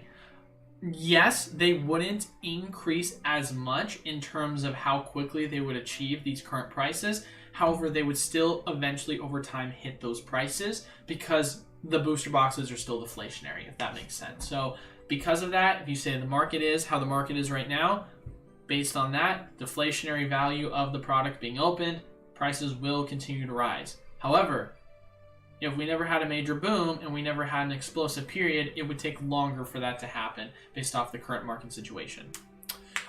Where's a good place to get V-Star Universe? For a while there, man, I mean, there were some Japanese sites, and I would say eBay had a decent price, but I haven't been looking at it currently, so it's hard for me to say the best place personally, but I would definitely ask that question in the Discord. You've got a lot of people that all point in the right direction. Heard Silver Tempest is short term. What are your thoughts? What do you mean short term? Do you mean like there's going to be a short print run? Like I said before, I know why he said that. Danny Phantom said that. It's because they kind of split up the set a little bit differently, which was kind of interesting, but we need to wait more on that. We need an Eli presidential video. That'd be kind of funny. Cheers for getting me through the Smoko boss. Also, apologies for the Aussie slang. You guys seem to read my comments more than once. You're all good, Ben. I appreciate it, my guy. I like it, man. Ain't nothing wrong with Aussie slang. It's funny. I mean, we've got our own slang. Honestly, I think Aussie slang sounds a lot better than American slang. American slang makes me lose brain cells. Prediction: arms sore, lift weights, no type. I think we found a new floor for vintage. Not sure on modern movement. Potentially be interesting to see. So I'll be able to get vapes and vape accessories from Real. Yes. No, you will not, Patrick. You will not. You will have to go to High Mountain Mist if you want your vape accessories. That is something we would like to keep separate from the store. But as far as it goes, ladies and gentlemen, now we're finally wrapping things up. I want to thank everyone so much for stopping by.